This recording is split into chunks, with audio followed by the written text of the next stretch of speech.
बहुत पुरानी बात है। एक जंगल में एक गुरुकुल था जिसमें बहुत सारे बच्चे पढ़ने आते थे। एक बार की बात है, गुरुजी सभी विद्यार्थियों को पढ़ा रहे थे, मगर एक विद्यार्थी ऐसा था जिसे बार बार समझाने पर भी समझ में नहीं आ रहा था।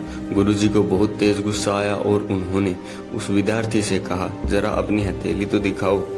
विद्यार्थी ने हथेली गुरुजी के आगे कर दी। हथेली देखकर गुरुजी बोले, बेटा तुम घर चले जाओ, आश्रम में रहकर अपना समय व्यर्थ मत करो, तुम्हारे भाग्य में विद्या नहीं है।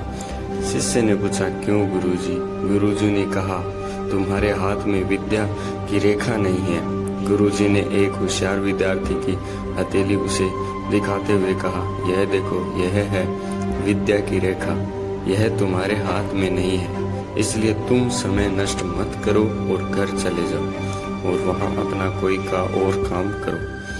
यह सुनने के बाद उस विद्यार्थी ने अपने जेब से एक चाकू निकाला, जिसका प्रयोग वह रोज सुबह अपनी दांतून काटने के लिए करता था। उस चाकू से उसने अपने हाथ में एक गहरी लकीर बना दी। हाथ से खून बहने लगा। तब वह गुरुजी से बोला, मैंने अपने हाथ में विद्या की रेखा बना ली है। गुरुजी यह देखकर भावुक हो गए।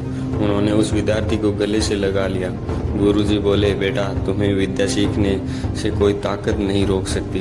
दृढ़ निश्चय और परिश्रम हाथ की रेखाओं को ही बदल देती है।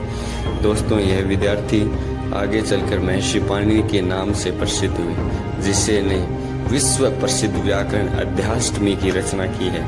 इतनी सदियां बीत जाने के बाद भी आज 27,000 वर्षों बाद भी विश्व की किसी भी भाषा में ऐसा उत्कृष्ट और पूर्ण व्याख्या का ग्रंथ अब तक नहीं है। तो दोस्तों, इस कहानी की शिक्षा यह है कि लोग चाहे जो भी बोलें, हम हर एक को गलत साबित करते हुए अपने लगन और कठिन परिश्रम के दम पर जो चाहे वो सब कुछ हासिल कर सकते हैं।